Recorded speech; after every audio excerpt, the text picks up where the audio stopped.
I learned that this week when Louis was mocking me. I learned something, and I'm a big personal growth kind of guy. Yeah. You just took that criticism. You improved yourself rather than getting mad and banning me from our friendship.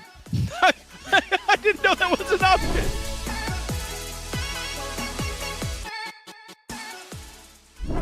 All right. Whoa. Welcome to Minutes to Be With You, America's most... I am exhausted. TCG, MTG, Lord of the Rings, Star Wars, Disney. Hey, Star Wars, we got it in, baby. You can pre-order the new Star Wars Rebellion on my website at KitchenTableTCG. The bag pump at 15 seconds. Starting it out with the bags, everybody. TCG podcast. We cover every game, most of the time, all the time, some of the time. I have no intros this week. I am, of course, joined by Josh. I got this. We are joined by a Harvard professor. Not true. Actual Harvard tenure. George W. Bush went down there. Great. That's going to go really well, I think. Yeah, actually, this week, not the week to make that joke. I think this will be really great. Hello to the comments section. Yeah, not great. I have an introduction for Louis, actually. Can I introduce Louis? Yeah, this is a free. And for those of you that might have only watched this man answer yes or no questions for 30-second intervals, it's Louis DeGeorge. Sometimes he does other things and talks for longer. I promise we'll get through it. Just hang in there. Nobody watches that content. Just the shorts. Dude, I got to talk about the shorts at some point today. I've had 2 wild experiences because of the shorts this week. And we are joined by Mr. Hometown Data TCG himself. This man can crunch numbers better than your math teacher, No. Josh. Also not. I don't know what's more not true. George's Harvard professorship or that. I don't. All right. What is up, everybody? I love how we assume like our high school math teacher was really great at math. I love how we assume that the viewer will make it this far through the podcast and still stay here for the intro. I'm going to get myself in trouble. I'll be honest. The sleepier I get, the wilder I get. I'm either going to say nothing or y'all are in for a wild ride. The back half of this podcast is going to be nutty. I've been with my kids all day. I'm ready to talk about cards with my friends. I'm very excited about this podcast. I'm going to bury myself a little bit here. My wife, 8th grade math teacher, not great at math. Amazing. And she's one of those incredible teachers too. Very good at what she does. Somehow not great at math. Let's start it out with bashing our wives, lying about each other, and pumping our own bags. You can go. I have no bags. I'm almost bagless. You can pre-order your Star Wars Unlimited product at GameGrove.gg. Everybody. You already plugged it. No, I didn't put the picture up. All right, here we go, everybody. This is what we're talking about. Real talk. We're in this. We got a spicy podcast for you guys. We're gonna start out the podcast talking about the Rudy video and Rudy getting banned from Flesh and Blood. We're going to go for it, everyone. We're in. We're going in. We're going in. We're talking about that on the podcast. Then we're going to talk about the secret layer changes. We're going to talk about double R to 1K. We're going to go ahead and do George's One Piece again. Rodna. What was that? There was a double R wrestler when I was a kid. We're going to talk about 4 players. Ronda Rousey. Roman Reigns. We're going to talk about 4-player sorcery, and does the TCGs, do these indie TCGs need to be doing it themselves? So many topics. There's so many topics. This is the typical podcast. We're going to talk about Pokemon Concierge, the newest fad from Netflix, the only thing ever to get a 100% on Rotten Tomatoes. I don't know if that's accurate or not, but it got a 100%. No way that's accurate. And we're going to talk about Lorcana's 100K. Welcome to the podcast, everybody. It's going to be a wild ride. Let's hop right in. I want to point out, if you don't name this podcast Rudy banned from Fab, you've got no stones. I would not do that. You've got spoiler alert. All vag down there. Spoiler alert. Don't have the stones for that one. Me neither. All right, everyone. Welcome to the podcast. We're in it. So we're going to talk about the Rudy video. Let's do a little preface of the Rudy video for those of you, for the the channel, the 14,000 of you apparently who have joined since George was banned from Fab and I stopped making Flesh and Blood content. To catch you all up, your subscribers have tripled since then. Yeah, it's wild. They've tripled this last week. It's a little bit finicky because it's mostly just the shorts, but we can pump it however we want. I've doubled since sorcery all over again. Yeah, for those of you who didn't know, this podcast is called May the Zoo Be With You.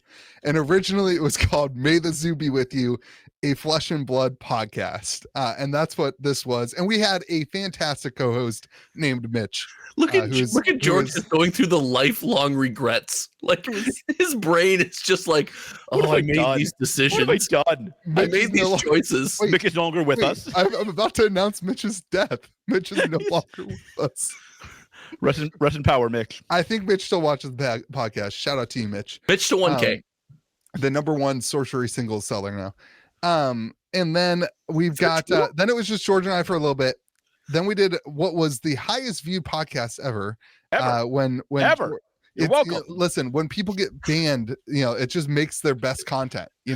All these creators. The #1 podcast of ours was when George got banned, and George was banned for speculating on print runs, and that's often and business practices.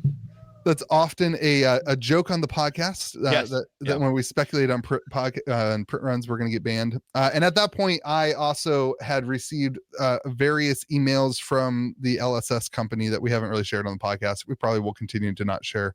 And I decided to we kind of made the decision that if we continue to make content that was critical, we loved the game, but if we continued to make content that was critical, it would further result in hardships and me getting banned and different content and different stuff. So we basically pivoted away. And that is why we don't talk about Flesh and Blood on the podcast, because basically George got banned, I was going to get banned, and it wasn't worth our time as a result. And that's why we brought Josh on. So that we couldn't get our top choice game. We went to Josh. So our third choice beyond just George and I talking about things we didn't know was to bring Josh on and to pivot the podcast, and the channel pivoted to a Magic the Gathering. Forget the first idea. The first idea was I just brief you guys on whatever's going on in Magic for the week, and then you two do a podcast. That was never my idea. I was never privy to that idea. I don't think that was not. God, that would have been a great idea though, because we'd have completely forgotten everything he said, and it would have been amazing content. Yeah, it would have been good. God, such good content. All right, so who wants to give the rundown on what happened with the Rudy fiasco over the holiday weekend? One of you is up. Listen, I'll kind of give it a bigger overview of the situation. It turns out Rudy made a video. If you haven't seen the video, it has since been deleted. There may or may not be a secret link. I don't know. So he shared the link in his Patreon. We have to call it Rudy Sneaky Link. That needs to be the title of the podcast. Rudy Sneaky Link. Sneaky Link. It'll be linked below. I guarantee it'll be linked below. The video is called A Depressing Video. Yes, the video was literally called A Depressing Video. There was a Depressing Video Part 2, Electric Boogaloo. We are talking about Depressing Video Part 1. In this video, he made some critical statements, not only about Flesh and Bloods, but about the TCG space. About everything. As a whole, he kind of made this to be with you. He insulted Mark Rosewater's aunt more than I ever have. Yeah, well, hold on. Don't put that evil on him. Don't you dare. And I thought that meme died in 2023. Never. Bring it back. Never. No. Poor. I'm sure she's a wonderful lady, guys. No, probably not. She's probably. So he made a video and he was critical, and then he later pulled the video and then released information to his patron that he pulled the video because of, would you call it negative reaction from LSS? Would you call it? I wouldn't call it pressure. I'd call it a negative reaction. He said it was. He didn't expect the reaction to be as negative as it was. Yes. I would have, Rudy. And he said, could have slid my DMs, baby. We've shared with the podcast about how negative. George, you shared the email on your. I didn't website. share all of them. You shared most of the email, but I received some very direct messaging that was not very professional. Some DMs. He's in the DMs. Yeah. Essentially a 1997 version of a DM or email, all right, as they call it. That's what you got. But Rudy just alluded to just some negative reaction from LSS and its employees, I think was the direct quote. All right. Well, hold on. Oh my God. He also talked about a lot of people, which we felt this too, a lot of people in stores sending messages to LSS team being like, negative, a lot of pressure from other people, outside sources. It's the mob. It's the same mob that came after us. Right. So, and that was the crux of the issue. So that was what happened from the Rudy side. The crux of the issue that kind of caused this was Rudy selling boxes at below map behind a paywall on his Patreon, and the pressure to raise that price up to map pricing and match kind of what LSS has deemed the price of a Flesh and Blood box should be. Of which he was basically like, boxes weren't selling anyway, so I'm not sure what you want me to do. Yes.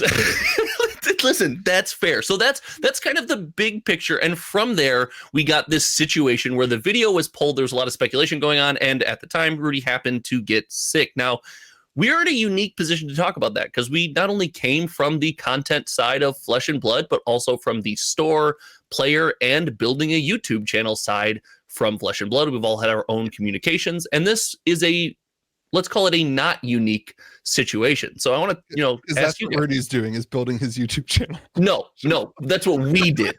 That's what we did. Boo boo. That's what we did. He did better. He did better. He didn't make shorts. His fab videos get as many views as my good Magic videos. Listen, it's still a win, okay? I just like views, okay? Beggars like me. Not my shorts. Not my shorts. My shorts actually are successful. It's amazing. So with that kind of picture in our minds, I want to hand it off to George to kind of kick off this conversation because you're the most uniquely positioned I feel to talk about what's going on. It's an honor and a privilege. I mean, kind of, though. So let me say this. When two idiots approached me about my willingness to talk about this topic, I initially said no. I don't talk about this game. Yeah. I very rarely talk about this game privately, and this is the first time in more than a year I've talked about it publicly. And I'll be honest, I hope it's my last. Yeah. So hold on. Let us behind the curtain on that a little bit. Why that decision? We know why. The viewer doesn't know why that decision. Like, here's the problem. This is why, I don't like it. So we don't talk about this game for one reason. It makes us sad. Oh, that was my reason. I thought you were going to go somewhere else with that. Where did you think I was going to go? I thought you were going to be like, because we hate blah, blah, blah. I got nothing but love in my heart for everybody, except for like 3 people. You know who you are. Like, it makes us sad. So listen. Which is why we make jokes about it. Let's be very clear. And it's also you and I don't know how to handle our emotions. I went to therapy for about a year. And a lot because of this. And one of the things was like, all you do is make jokes instead of like actually processing what happened. Wait, is that what I do all day? That's what my therapist told me. So maybe you're the same. I don't know. So I'm pretty anxious still about talking about, not for any reason other than like, I just don't like it. I gave in, I think, for 2 reasons. First, I do think like you can't find a better qualified group of people to discuss this topic. Yep. And I say this with nothing but love for Rudy. When I was banned, I thought he should have said something. I'll be honest. I think he should have. I'm not friends with Rudy, but I'm certainly friendly with Rudy. Yeah. I won't make the same mistake. I don't know if they'll work their beef out. I don't know if they won't. I don't care. I really couldn't care less. I'm Team Rudy. I think let me be crystal clear here. Any game has the right to ban anybody they see for any damn reason they want. Mm-hmm. They want to ban people for wearing hats backward because they know they're stupid. God bless. Ash Ketchum wannabe. Yeah. But I mean, like, remember that guy who called me an Ash Ketchum wannabe? That's pretty good. It's so true. I love Ash Ketchum. I would choose that life any day. That's not the direction I thought you were going to go with that. Yeah, I definitely do want to be. But I think like the games, like all these games, we were critical of Mendes when they were banning people too. Like the games that need, what the games need to realize is that when you ban somebody, you're forcing a community to decide between you and them. You're making people pick sides. And like Magic can somewhat get away with that because there's 20 trillion players. But even then, like listen, one of the reasons I started carrying this game is because the way the professor was treated by Magic. Right. I don't even like the professor. He's my least favorite TCG content. Banning him and like insulting him is stupid. Right. It's stupid. If you don't like his content, don't watch his content. I don't. Well, it's a business. Like it's yeah. And so like like all these, and I will give Source Free a ton of credit here. They have reached out to me privately and said, like, I hope I'm not leaking DMs, and been like, listen, you're in no risk of being banned, baby. Yeah. Like, you want to be, like, you disagree with what we do? You've changed your tune on Sorcery in the last 5 months. And like, you were, because he was at risk of being banned. You were right. I get threatened. You were atrocious. Is that a 2-liter of Coke? Love it. It's my 4th today. Oh my God. That cannot be true. That cannot be your 4th. Want me to get the other 2 that are still full? Have them on the way home. You had, yeah. Want me to? George, come on, man. That's What's a lot. That mean? That's a lot, Diet Coke. You're basically drinking cancer at that point. Take me home, Lord. Hope we get it before this podcast airs. I no longer have a monopoly on interesting drinks on this podcast. That's incredible. So I mean, like, where do I think this goes? Like, I like what I hope happened. I don't think this is what will happen. But what I hope happens is that the game company, the game manufacturing company, realizes all these people always whining about everybody saying anything bad about your game is terrible for the game. Yeah, it creates a culture of yes men, and a culture of an echo chamber of just toxic positivity, and like that is just pumping people's egos so that they can feel better about a game that is not as successful as they want it to be. And all of these games need content creators way more than content creators need these games. Like, I joked about you having triple the subscribers, but it's like half joke, half real. Yeah, Josh's subscribers were up from when he left the game. I've doubled since leaving. He's doubled. I mean, like, you guys, like, you know. You would rather have people discussing your game, even if they give suggestions of how to improve it, than not. We're not giving advice. This is the point of this is not to give advice to a company that outed us. That's not the point of this. One of the reasons that we wanted to discuss this is because we wanted to say that we are Team Rudy. Yeah, 100% Team Rudy. That we believe that you should be able to make content about a game and be critical and to critical think, and that is what Rudy brings to the table. Yep. And frankly, LSS knew that when they chose to work with Rudy. And you know what? Rudy has made the easy money for Flesh and Blood. And you're saying that Rudy doesn't need Flesh and Blood as much as Flesh and Blood needs Rudy. That is way more true today than it was in the pandemic when it was free tendies for Rudy. Like, it makes zero sense to go against the grain of I mean, like, I'm not saying that they need to make decisions that are in line with Rudy. Frankly, Rudy's opinions on some things, I disagree with a lot of them. That's not right. Like, that's silly. Like, doing it that way doesn't actually grow the game. It just grows Rudy's wallet. There's a lot of times where I feel like I'm critical thinking about what Rudy is saying based on like Rudy's. I'm doing my research. I'm not sure you fully understand what critical thinking is, but I'm here for it. You tested him in professor mode. What are you doing? Yeah. What are you doing? So I don't know. I just think, like, I don't want to get overly like giving advice. I think the point here is to say, like, what is our thoughts on Rudy's video? Because I've had so here's my big messages. Yep. 50 messages saying, Louis, do you feel vindicated about Rudy getting banned? Not banned. Sorry, he didn't get banned. And like, here's my response to what's next for Rudy. Like, Rudy came out with a video today, a 31-minute video about the environment of TCGs.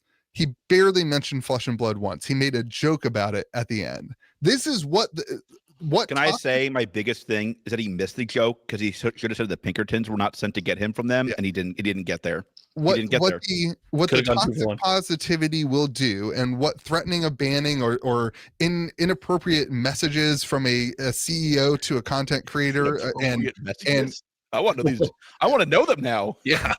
What that will do to a content creator who doesn't need your game is the result will be that they just don't talk about it anymore.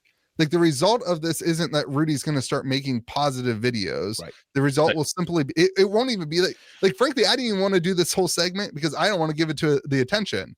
Like, I don't want to bring, like, one of the reasons I mean, I don't, like, that was the conflict for me, was like, do I really want to talk about the game to give it the attention? Like, what will result is what we did on the podcast, which is we just don't talk about the game.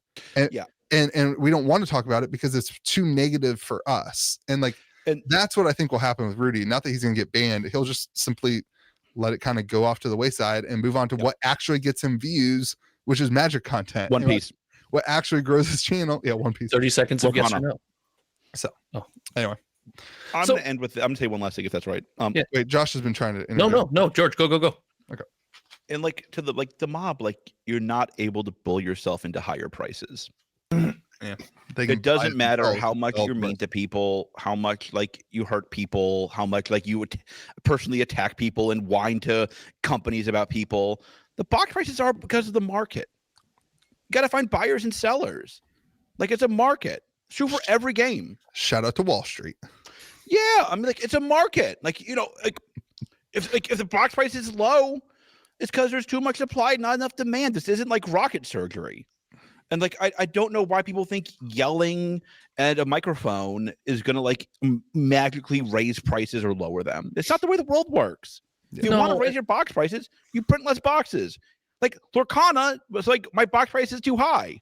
I know how to fix that. I'll print more boxes. This isn't actually that hard. Yeah.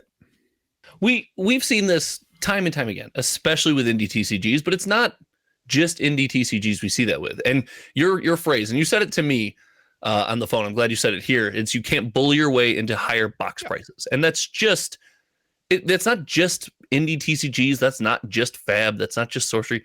That's the way that this TCG space seems to always shape out.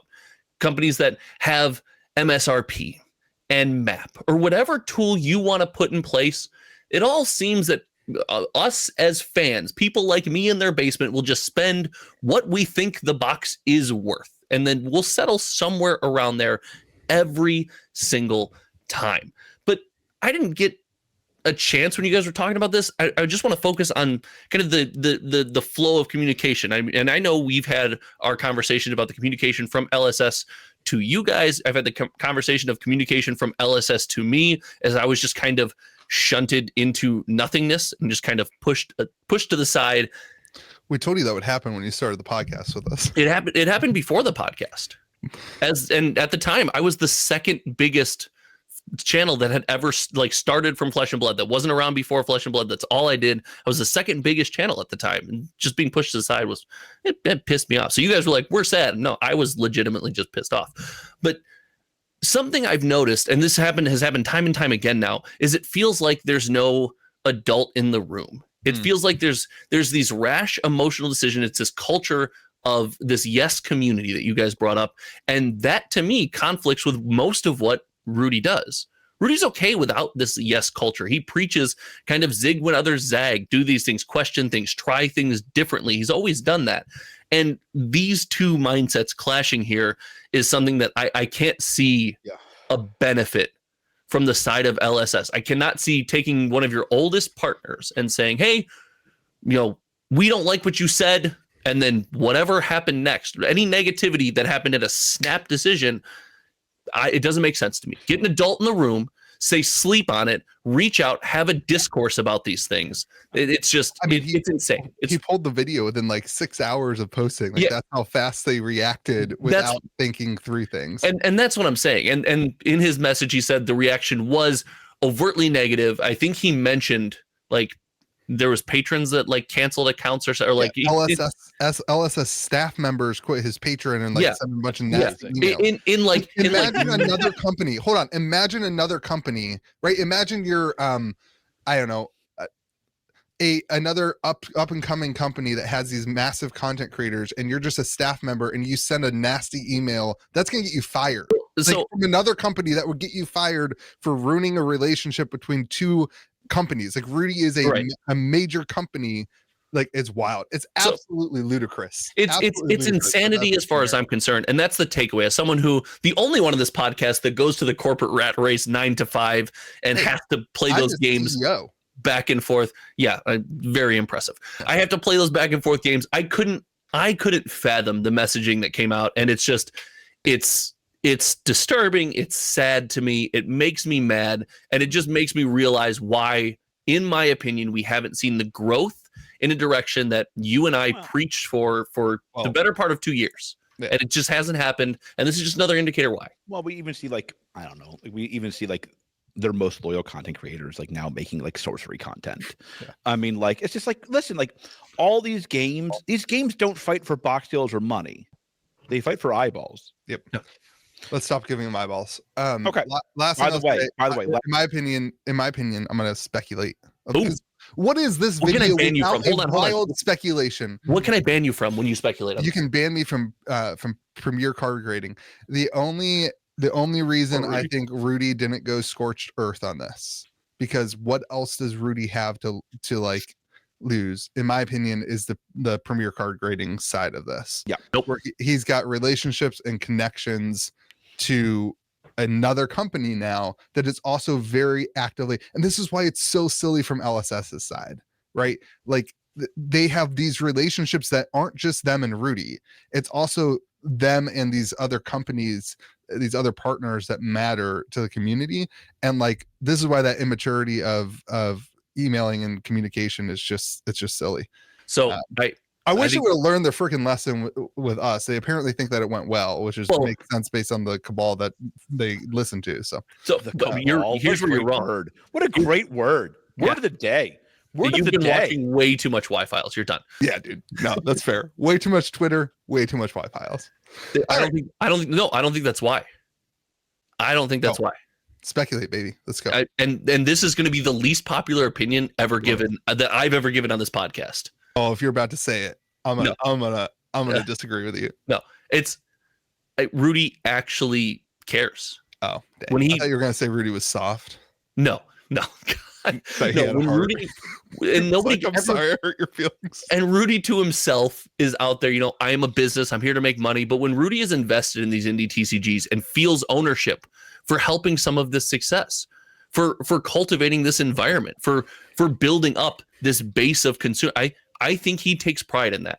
I think he cares about the work that he's done in these indie TCGs, probably as much or even more than the work he's done in Magic, because of the size of the community. You look at an indie TCG, 70 to 80% of that community is not only aware of Rudy, but has like a strong opinion or is there because of Rudy, right? So he's got an investment there.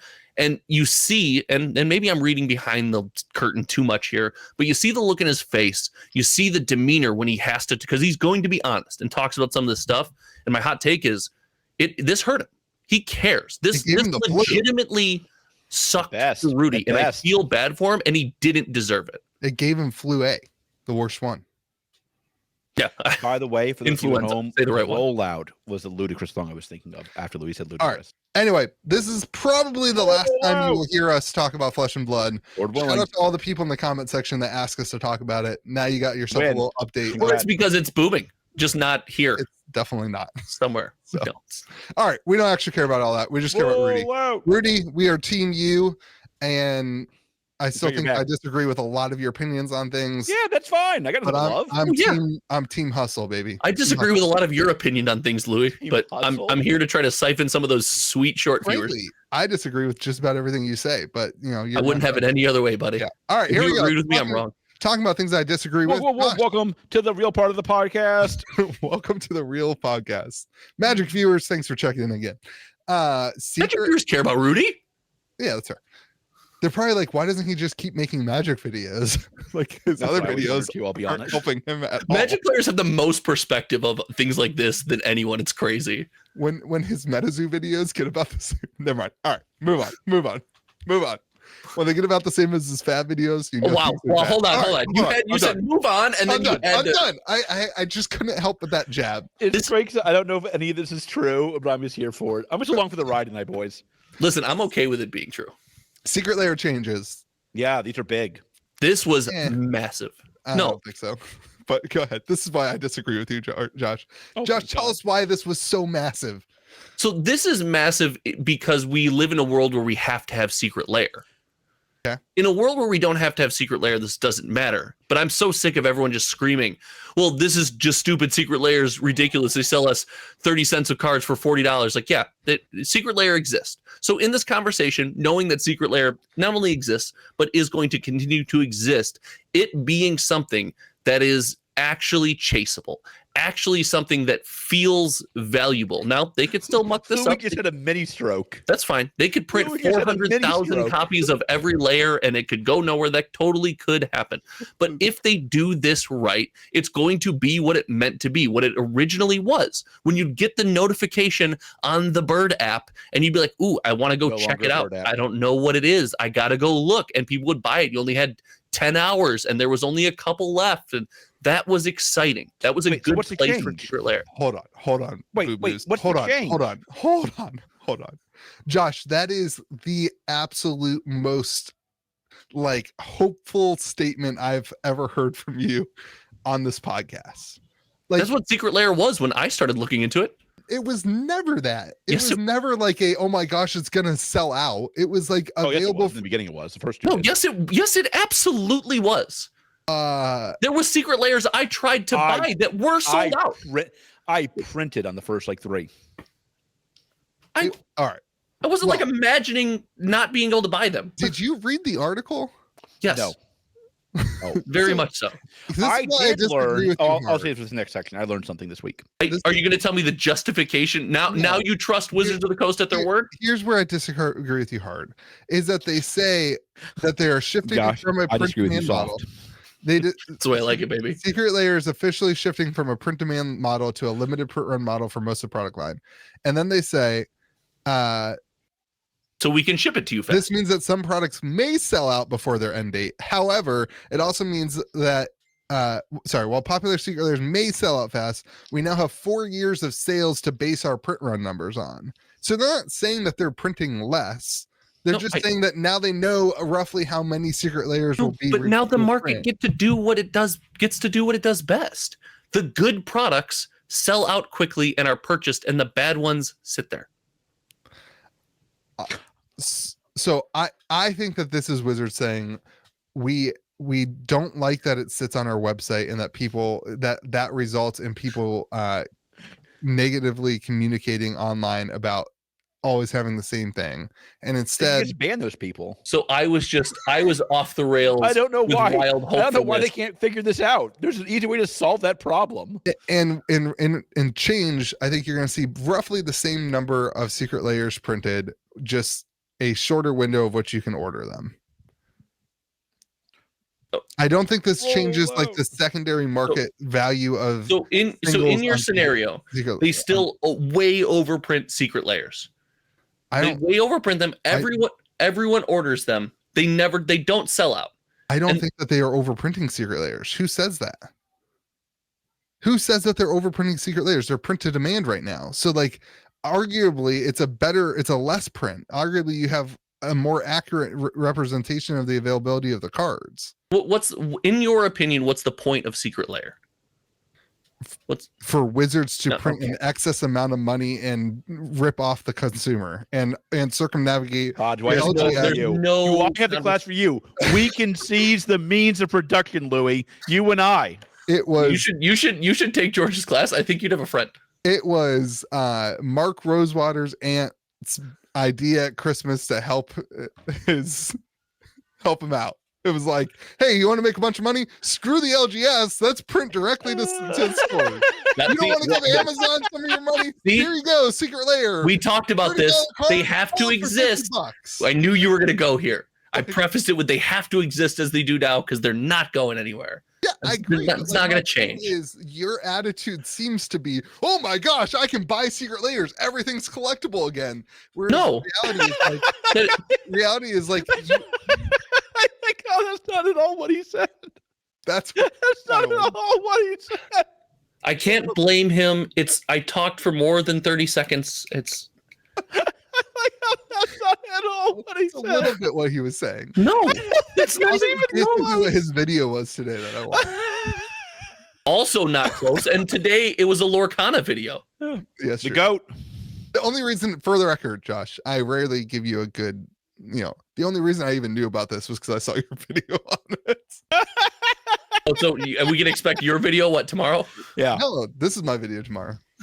Oh my God, it's Thursday. Yeah, this is Thursday. Oh God. I don't have to make the content. I have you to make the content for me on the podcast. That's why we brought you on. Don't you remember? Well, everything's coming up Millhouse. It's starting to feel not great.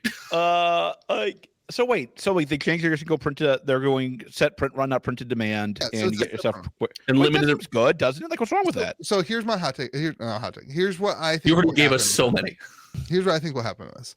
You'll have some products that sell out, and then the secondary market will go up on them, and that will happen. But equal number of products you're going to have that don't sell out, and then at the end of the month, or at the end of the year, or in 6 months, or in 2 years, you'll have clearance super vintage secret layer. I want you to know that's going to be dope. Yeah, I don't do any secret layers.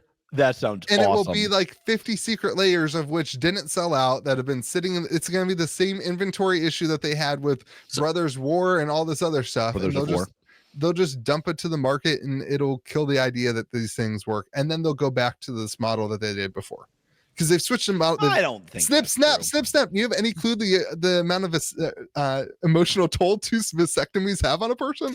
That's essentially what they're doing.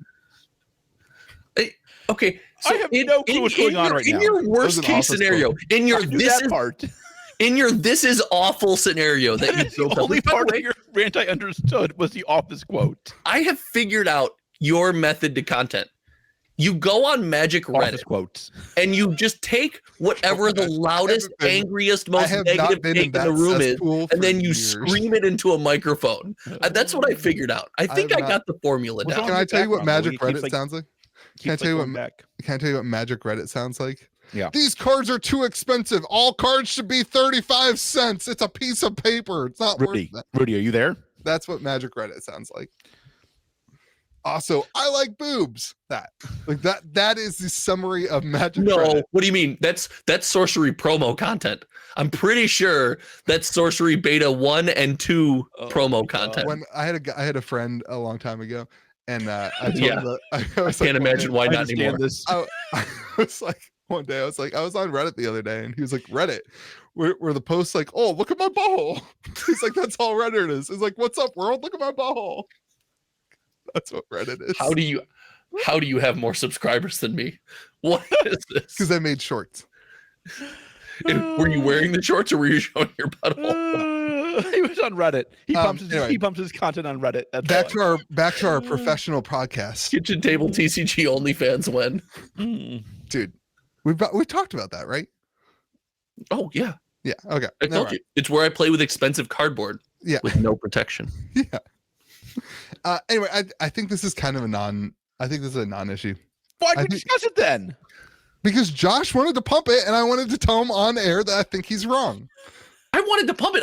I picked no topics. I showed up late, and you gave me the rundown. Like, I'm really curious to hear the comment section. Will this make you buy? No, you did. You read the comment section, and you just regurgitated the take. You did it. You did it, bud. Proud of you. I didn't even look at your comment. I'm curious to see your video, but I did like this. I'm curious to see if this makes people want to buy secret layers. I don't think it will. My favorite YouTube content creator retired this week. Oh, was it that guy that was like, I've done a video a week for 10 years? No, it was a Mario Maker content creator. Okay. We don't pump other content creators on this podcast, youtube.com/HometowTCG. George. Oh, is this the pump section? Because you can go to my website right now and pre-order Spark of the Rebellion. Hold on. The Star Wars Unlimited. I'm going to DDoS your website, I think. The new TCG from Fantasy Flight, the new Star Wars TCG. All right, let's move on to the next topic. Double R to 1K. Is he getting yelled at by the... I hope so. I hope so. Are we about to see Harvard security escort a crazy looking man talking about TCGs out of a very historic building? No, I think they're too busy escorting the president out. Was that them escorting? That was not a smart comment. That's great. I just heard the last part, and I know nothing good from that comment. I did not say that comment. Are you in trouble? No. We thought they were. I suggested they might be escorting you out because you look like you don't belong. Did you have to break into your room? Listen, it's complicated. Wow. I have an ID. I'm not willing to show it. I have all of the facts. You don't have any of the facts. I know, but I don't have to prove those facts. Deal with it. In college, we used to break into the lecture hall and move all the chairs and play hockey at like 3 a.m. Like play indoor hockey when it was too cold outside. It was so much fun. I contemplate my immortality. I didn't break into anything ever. Josh, I'm sorry. I feel like I was too negative on you. I disagreed with your take. I hope that you understand. I don't, Josh. I still believe you have the respect of your peers. I want you and the rest of the Redditors that just scream this negativity into the void to tell me where it comes from.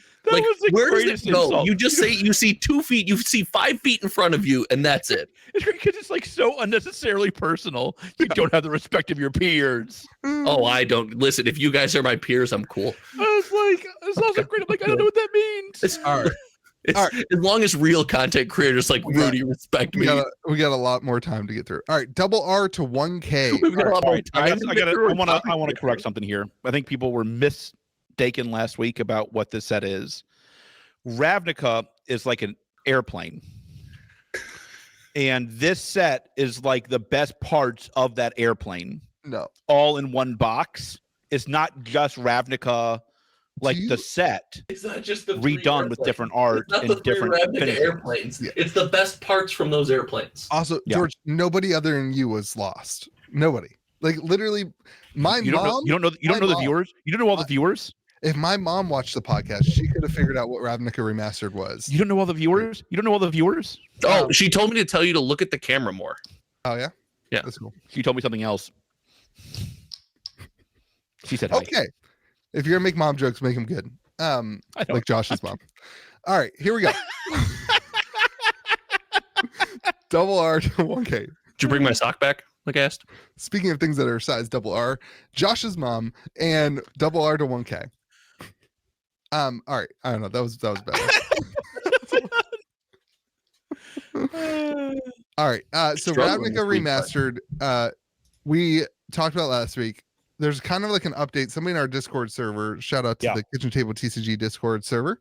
That's going to be publicly available probably next week on the podcast. We'll share that link with everybody. We're going to open up the Discord server to the public. So you're going to have like a private section for like the cool people though, like Alpha? Yeah. So anybody who's Alpha, oh my god, if you don't call it Kitchen Table TCG Alpha, you're dead to me. Yeah. Anybody who is first edition. Anybody who's currently a patron, no, we don't like first edition. We like alpha. We've moved on from first edition games. We're now on alpha games. Anybody who is currently a patron will get access to a special role and a special thing, and then it will open up the Discord server. I've never been a patron. Can I still have that role? You are Omega. Yeah. There's alpha and there's Omega. Right. I don't know. Apparently you're half of God. That's how I view you. The bad half. Anyway, so shout out to Django, whatever it is. He did the print run numbers. I used to play a game of like drunk Jenga when I was in grad school, and they had like different like challenges on the Jenga. Yeah. That you had to like every time you pushed it out, you would have to do the challenge that was on the Jenga. That was a lot of fun. That was way more fun than any game of Magic has ever been. That's cool. Was it like kiss the person you're playing against? So there was a you know, a little romantical version, and there was a funny version. God, I can't imagine. Now, what if you just took them half and half and mixed the two and gave both people that were expecting the various experience? Yeah. Cool. Okay, well, moving on. What's your favorite version of Jenga? I hate Jenga. I think that's a silly game. I like Jenga. I just need somebody to put it all back together for me. That follows. See, I like that part more. Wait till we get to a point in this podcast where we talk about something you like. Like, Jenga, I can't wait for that. Jenga is just who can bump the table without the other person noticing. That's the entire game. It's like all games are just like, how good can you cheat? That's the whole thing.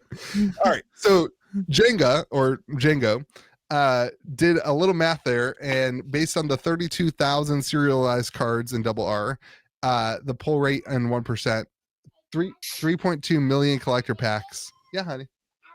How cool do you feel every time you say double R? What are you saying? They're looking at about 3.2 million collector packs, which translates roughly to 267K collector booster boxes. Ravnica Remastered, George. Please try to follow around. No, but like we don't call Dominaria Remastered the DR. No, but he feels really cool when he says double R. Also, it's what Django wrote in his post. So Can't you see in his eyes? They light up every time he says the phrase double R. He's like, I'm cool. I'm trying to. Never mind. Not appropriate. Now I want to know. I don't know. Never mind. All right. Tell me later. No, like how big of breasticles would that be? Double R. It's great because I had no idea where you were going. but that's not where I thought you were going. That's not where I thought you were going either. Right, never mind. That's on us. We should have expected it. Yeah. God, this podcast should not air. No way. This is great. This is all I wanted the podcast to be. Done this We talk about Magic flopping early 2024. We're all rise, baby. We're kicking off 2024 with a bang. Everything else has been great. All right, so 267,000 collector boxes, which is roughly what. Oh yeah, boxes. Which is roughly what Brothers War was, and we know the Brothers War print run because they basically announced it. Someone did the same math, I think, for Brothers War. Yeah, because they in an announcement they actually specified the exact pull rate. I think is what happened. I don't remember all the details. So roughly the same number as Brothers War, which is a lot of boxes. Is that a lot of boxes? You think? So first off, it is worldwide because you can pull this in every single international. God, it's like Pitbull, Mr. Worldwide. Yeah, I think that's a listen. I think that's a lot in the hotel room. Can we shout back out to the game that must not be named one more time? It's just doing better worldwide. You just don't understand. I'm big in Japan. I'm trying to think of what distro cost is. I'm also big in Japan, but I'm big in America. So in the hotel, that's roughly $64 million worth of distro cost. That's a Pitbull song, right? That's a lot. Listen, all right, let's get back to the topic. That's a lot of money. Like that's a huge amount of money. You're a shareholder. You should be thankful for that. Yeah. I'm just saying, like, there's no hope for this set. There's no hope. This is not short. I don't think that's true because, like, it's the best parts of Ravnica, the whole plane. You've given him a line somewhere during your conversation this week. You gave him a line, and he's bound and determined to repeat that line. I learned that this week when Louis was mocking me. I learned something, and I'm a big personal growth kind of guy. Yeah, you just took that criticism. You improved yourself rather than getting mad and banning me from our friendship. I didn't know that was an option. It's not, George. I've tried. I've literally sent him email after email after email. It's ridiculous. I don't respect you, but I do respect your peers. You should read a book. The amount of free time that opens up in my life if our friendship gets banned is wild. Like, it's wild. I think the amount of time of you yelling into the void. Probably. Imagine if we had somebody else on the podcast down there that actually knew what the set was. We could actually have a dialogue. That's too many people. This is perfect. Balance is great. Josh, what do you think about that print run number? Why do you do this? Well, which one do you want me to say so you can scream at me that you disagree? Curious. I'll take either line, boo boo. I don't mind. I told you I think it's too high. I think this set is going to do poorly. I think remastered sets are sitting wrong with us right now. We do not like them, and the price of remastered sets is something that we accepted, and then we were hurt by it, and I think that's going to show more than ever here. You couple that with the fact that, listen, there's outside of the serialized cards, what's the big value in the box? What's the big hitter? Cyclonic Rift? Like, there's not really anything in there. Where this set shines is limited play. We've talked about that till the end of the earth. I think it's going to do great there, but if you're looking for value, man, I don't know. There's going to have to be some trickery pulled somewhere. Some boxes are going to have to go somewhere for this to hold any real value as a sealed product. Into the dump. Now, hold on. What if it ends up in the dump and there's only, 125,000 boxes out there? This is the hottest one, I think, for potential for Black Friday sales this year. Like, this is the type of I think they're done with them. So then this goes into like a secret layer type thing where they put it in a product like that. But I don't know. I just don't see. I mean, that's if you equate that out to 6,000 LGSs, and I know they move boxes on Amazon. I know they move boxes on other things. That's like 45 boxes per LGS. Wow, is that all? Yeah. Listen, most LGSs aren't selling more than a couple of these boxes, no. George. 45 boxes is a big order for I would assume, for the average LGS. We talk about the big players a lot. Most of these LGSs are not ordering 45 boxes. No. And certainly most won't sell it. Like the consumer is, I mean, on TCG Player right now, we're moving 1, 2, 3, 4, 5, 6. I don't need Josh's fancy tools to do the numbers. Listen, all that computing power is going to waste with Ravnica Remastered. I got a Google Cloud server set up and it's all going to waste. It's 6 boxes a day. If that continues, we're looking at 44,000 days before this print run sells through. I thought it was bright lights. It was that bad. Yeah. I'll be right there. You should put on Pitbull for her. She's watching. She's watching Smurfs. 2, 3, 4. Smurfs would be a great IP for a TCG. 2, 3, 4. What was I thinking the other day? Smurfs would be a great IP for a TCG. It would not. But you don't think so? Anyway, I think that the print run of this is going to end up being way too high. I disagree. Like Rudy, again, we'll hype up Rudy at the beginning of the podcast, but when we get into the real stuff, him pumping that this is short printed makes no sense to me. Disagree with you on that. I'm impressed by his courage of doing that, of speculating on a print run. I'll be honest with you. Like that's really what I'm impressed by. I'm not impressed. I was angry and I tried to ban him. It didn't work, but I tried. Is Rudy saying it's gonna be short printed? Yeah, he's saying that this is gonna be the first one that they're fixing. And now remember, it is like you made a good point. It is these serialized cards are pullable in any collector booster. Is that correct? Mm-hmm. Yeah, you can pull any language. So that's 267,000 collector booster or 3.2 million collector booster packs of any language. So when we say 267,000 booster boxes, we don't mean 267,000. I thought collector boxes were only in the Land of Freedom language. No, they're not. Really? I don't believe so. Really, the point though is that Brothers of War is at $140 a box, and roughly we think it's the same print. What are the language are collector boxes in? No, I don't know that. No, Brothers War. I do believe Brothers War was only pullable in the English booster boxes. The serialized card, buddy. Come on, Louis. Know your facts. I think they were. You can think that. I don't think that's true, but because I'm pretty sure they've only put serialized cards in things that are pullable internationally. I don't think the first one it was. I think that was it. That was a shift that changed. But if English, French, and Japanese. And for Brothers War? No, I don't know that. Okay. Just in general. Dope. If it is, just if that's the case, that means there was that many English booster packs printed, not counting for the international market. So that would be a shift. That would technically be a shift. That would be a shift. There, and it would be a 404 on the link on the Brothers War. So they took it down. They don't want to know. They don't want us speculating on their print runs. Speculate, dude. Speculate. Let's do it. You just got huge in Magic. Let's get banned. Is there like a collector bundle thing for this, like a holiday bundle thing for this? I don't know. No. There's the two products, the draft booster and the collector booster. Oh, which is this does feel kind of cool to have a Magic the Gathering set have just two products. That's something that I do enjoy about the remastered sets. I like that. Oh, there's no play booster. No. This is the last come out. This is the last draft booster box ever, and it's gonna flop. I want the play booster. It's not gonna go out with a bang. It's gonna go out with a whimper. Have we done they also dumped the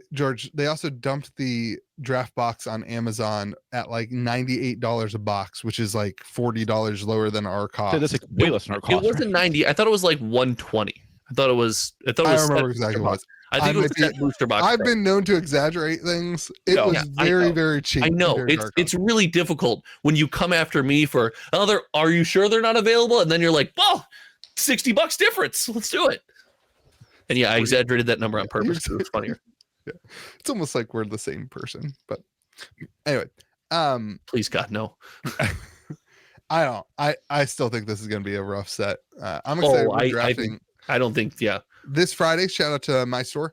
We're drafting a Ravnica block, Return to Ravnica block. So we're doing Return to Ravnica, Gatecrash, and Dragon's Maze. The whole plane. Yeah, good job, George. Not the whole plane though. Listen, George learned something on the podcast. That makes one person. Louis, we had a discussion about this when you brought this up. I said, "Oh my God, that's the way drafts used to be done." Yeah. When there was block printing and the whole block had been printed, and you showed up at your game store to draft, you got a pack from each set in the block. Yeah. Really? Yeah, it was amazing. It was awesome. Chaos. All right, draft. George, take us into your One Piece. I'm not going to know what the topic is because this is your hidden topic. I give my kid some food, so keep going. Good job feeding your kid. All right. So now, not only do we make his only successful long form content, but he doesn't even have the bravado to sit here while we do it. All right, Josh. There was some controversy this week in the One Piece world. Is the controversy that nobody watching this podcast is subscribed to youtube.com/hometowntcg right now? No, it's actually they're not members of it. $5 a month, extra content, discounts on box openings. Okay. You get discounts on box openings. Does that make up for the cost of the membership? Oh, you get more than the cost of your membership in a discount, buddy, and it's all shipped to your door. The entire box. Wow, that's convenient. Convenient. Yeah, we do the thing. So there was like one of the best. Well, that worked out really well. One of that worked out really well. What I'm talking about the controversy in the One Piece world and nothing else. You got back just in time for controversy. What is it? I'm in. So one of the best, maybe the best, One Piece card is this Luffy that's out of 700. Okay. There's a few black labels out. Are we sure that it's out of 700 or is that speculation? It's serialized. So unless there's tomfoolery. So Louis, do the thing where you don't think it's out of 700 now, where they printed how many extra? Somebody sold one, allegedly, possibly, for 2 Bitcoiners. Wow. About 90 grand. And then everybody, a lot of people, not everybody, a lot of people said that is a fake sale because it's from one whale to another whale and they both already have black labels and they're trying to artificially pump up the price of the black label Luffy. Artificially pumping, baby. This is the card. I pulled it up on the screen. It looks great. I can see it on my screen. You can't, but they can. And I believe a raw is between $5,000 and $6,000. And this is a black label 10? Yeah. Wow. And they said that should go for at most 25 according to this dude's math. I have no clue. So I guess let me ask you this. Like, Josh, this is a good one for you. Why am I always the target of all these? It's so terrifying. Because Josh, this is how podcasts work. We just ask each other questions. We're all emotion. What do you think about this card? Like not the black label. Let's leave that aside. But like a very rare-ish card for a One Piece game. Like, what do you think? Like, what would you be a buyer?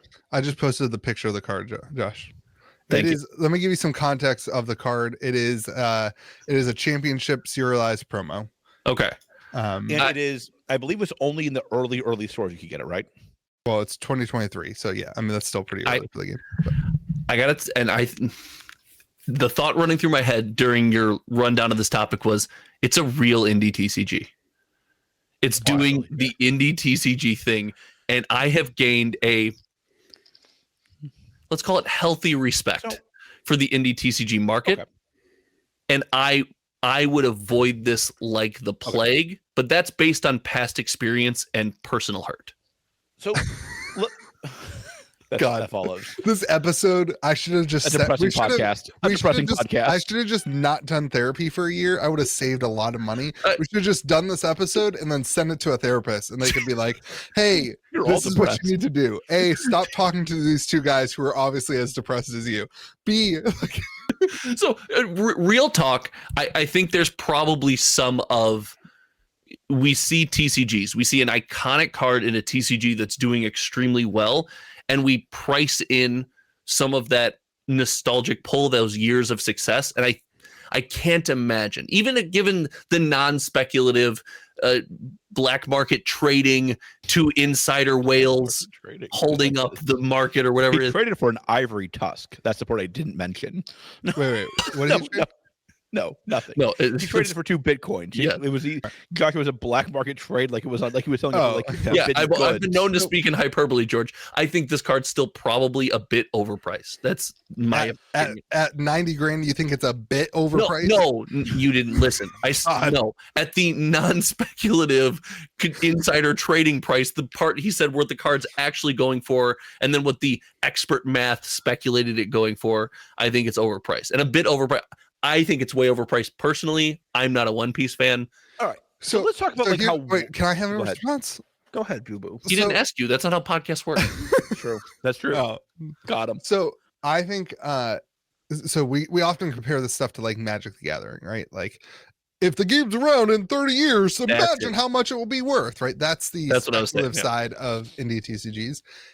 I think that the people who pay, let's call it $10,000-$20,000 for a card in any indie TCG are not the people who think, hey, this is going to be worth money in 30 years.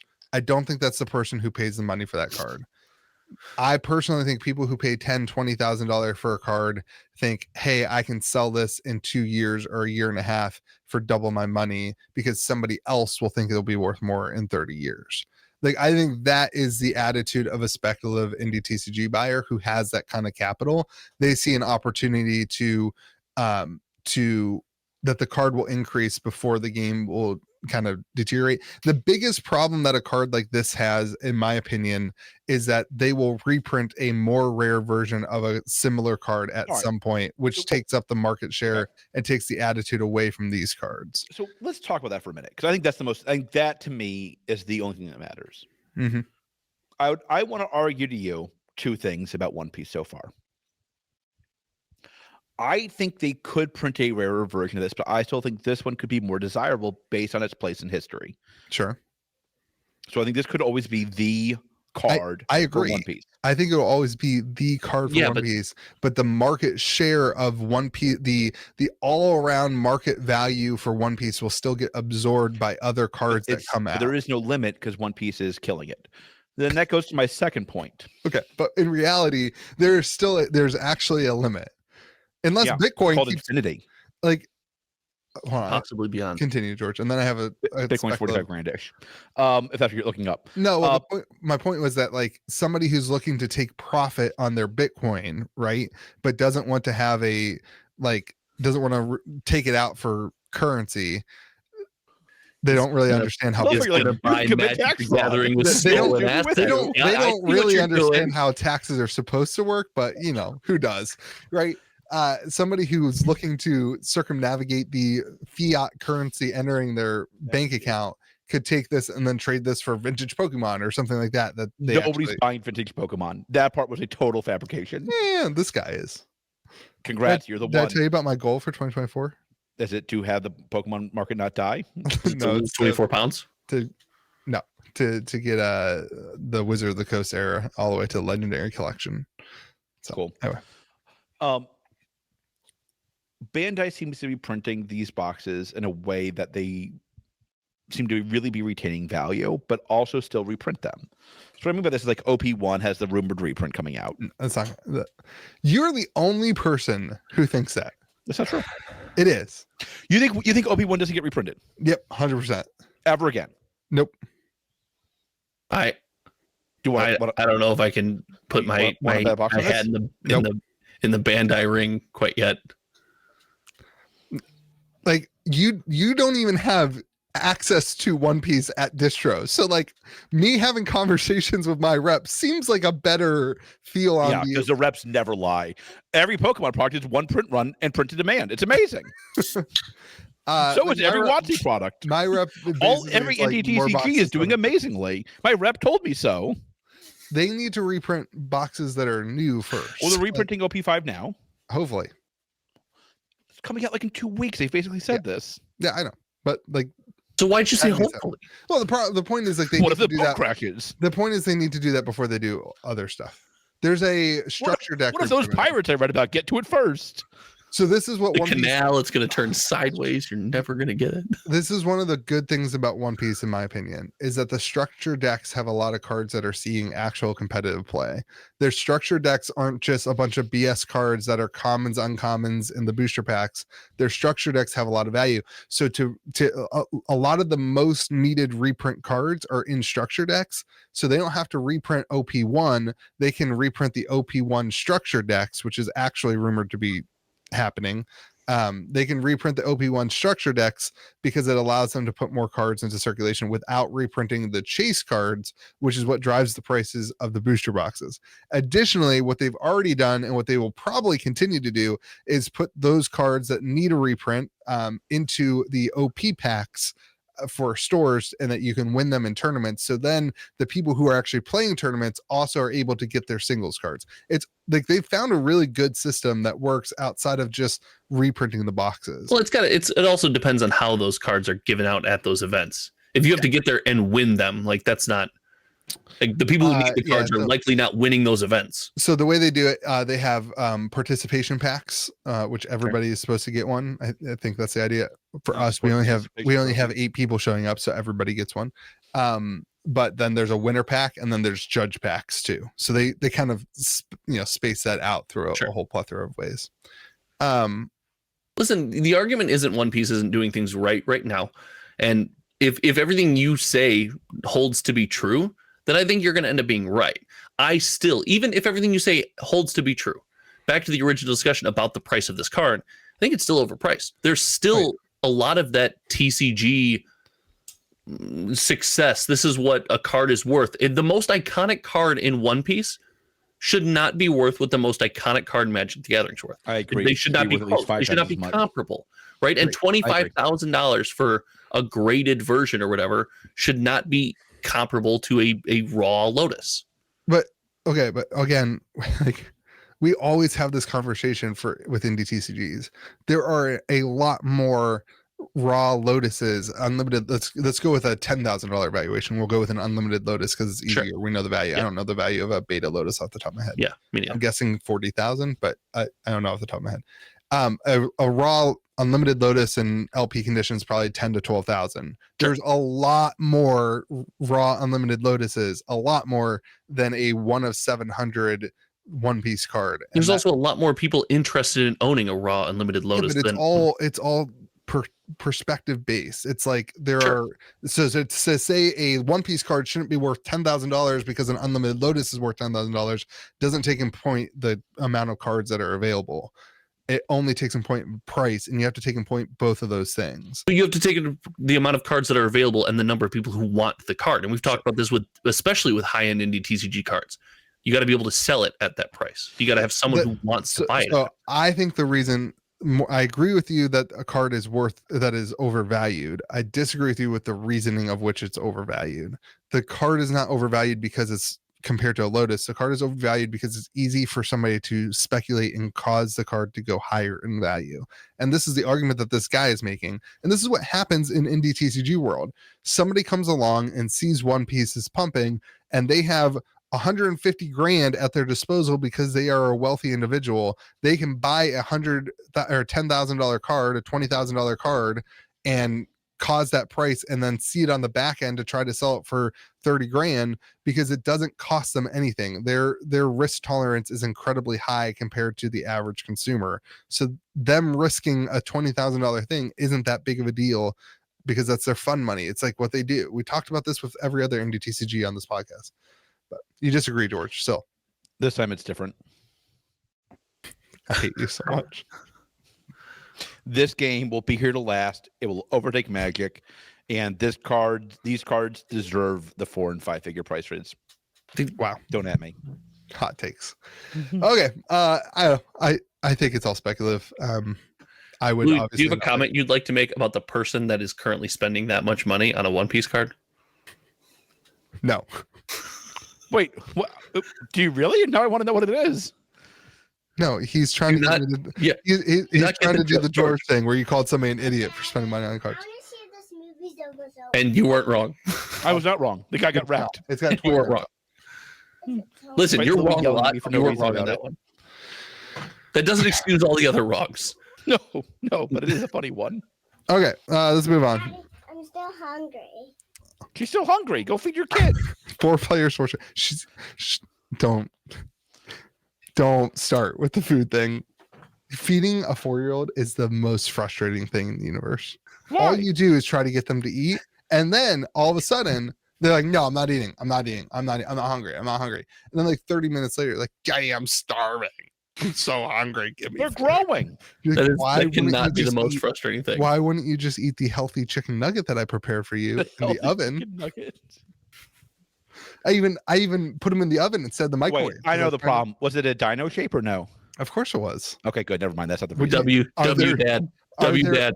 Are there other shaped chicken nuggets? No. Terrorist shaped. There's dino shaped and terrorist shaped. That's it. Oh my God! Terrorist shaped chicken nuggets is a great name for the podcast. It's a great name for a band. Can we talk about the band for a minute? Louis, I heard you're going to a concert soon. I am. I'm going to the Blink-182 concert. How much did you pay for tickets? Hold on. You already did that, didn't you? This is a great time to talk about. I'm going to Blink-182 in Columbus. This is a great time to talk about my shorts and share with you guys the craziness. Oh, go to Kane's Chicken when you're in Columbus. I went I went to the Bruins game in Columbus. George, we didn't even get to talk about this on the phone. I went to the Bruins game in Columbus, right? The Bruins won 4-1 because they're amazing. You know, they played the Blue Jackets, which have a 40% win percentage. But I'm going to get you water, George, for Christmas. So I went to the Bruins game. Ready? I get in the car to go home, and I get a message on my to the Game Grove Instagram account that says, "Hey, this is a long shot, but were you just at the Bruins game in Columbus?" And I was like, yeah, I was. And the person goes, I saw you on the New England Sports Network feed, and I recognize you from your shorts. God, you're a celebrity.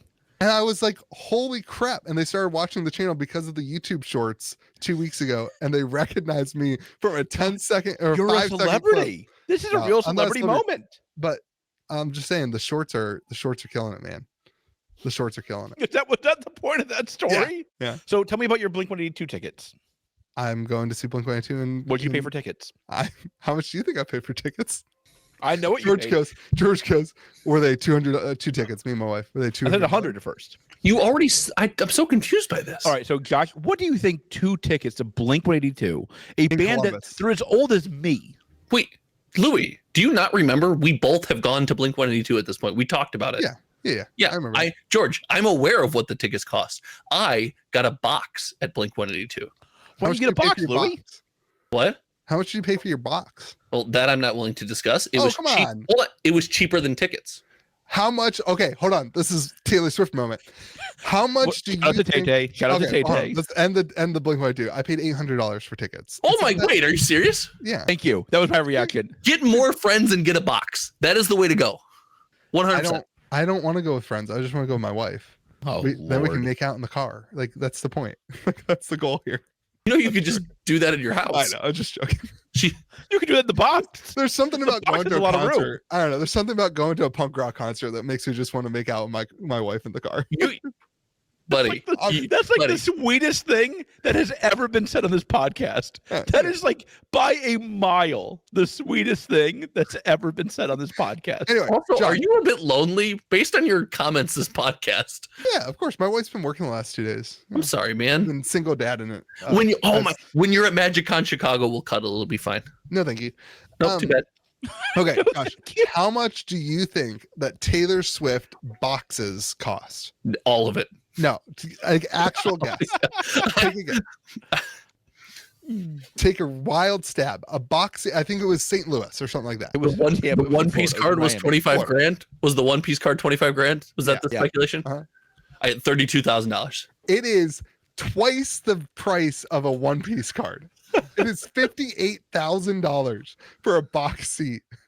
And that adorable little lady next to you is worth it. Get her the box at the Tay-Tay concert, Louis. Start the movie over again? Well, now I got to know, like, Josh, what'd you pay for the box? It was not. I think it was like $275 a person. How many people were in the box? I think 16 of us. Oh my gosh, that's a lot of money. Yeah, that's like $4 grand.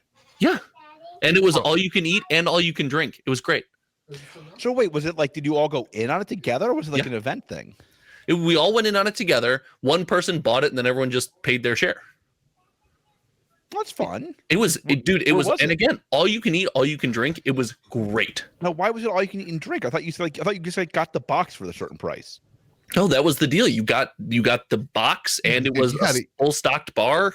And you do those different buffets differently than me. You got to double your value in food. When no, it's all about the beer. You're at a concert. It's the beer. Yeah, but you can't double your value in beer at a 500. Dude, that's like 30 drinks. You're gonna have 30 beers. No, I didn't have 30 beers, but I did a good job. You'll be ballooning out of the box. I did a really good job. It got to the point where we were in the United Center and debating, could I jump from the box and grab onto the rafters? I probably could. Could you? I probably could. When that's how you die. When George and I have to come on this podcast and be like, well, guys, just like Mitch, Josh, welcome back, Mitch. We just have Nick's skeleton over here. Mitch didn't die. What? Mitch didn't die. Side note, I want to, when I do pass, I want to donate my skeleton to a classroom because of my size, because I think that would be hilarious. Do it to George's Harvard class. That would be just this massive skeleton in have it there. Okay, it could be president. Okay, moving on.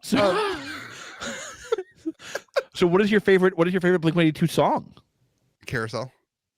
Really? I know that one. Wow. Yeah, I'm old school, dude. Blink-182. I cannot believe I go through phases. You know, my favorite song switches. This is like the most meta thing that you'll ever hear. Blink-182 got me through high school. I was like not friends with a lot of people. Blink-182 is good for me. Shocking. Yeah. Blink-182 is great. Great concert choice. Second time too. Great live show. Also, amazing live show. Believer in aliens. So I mean, like completely sane. Okay, here we go. They made it big in 1999. You know what else is a really good live show, even if you're not for their music? Green Day puts on an incredible live show. I've heard that. Really good. Oh, wait, really well done. I was born in 92. So yeah, I'm a little bit too young for Blink-182. But so what happened? They were super popular in 2003 because of their self-titled album. And that was like prime, middle school for me. No, you're allowed to be a fan regardless of how old you are, dude. That's ridiculous. He's attacking you, and this is ridiculous. No, you like the music you like, bud. Thank you. Blink-182 is a great band. You guys know before this podcast, I had a podcast called Between Two Headphones. That was me and a friend talked about music. You shoot your shot, bud. It was awful. Could you please post it in the comment section? I'm sure if you Google it, it's like around. You know what you need to do?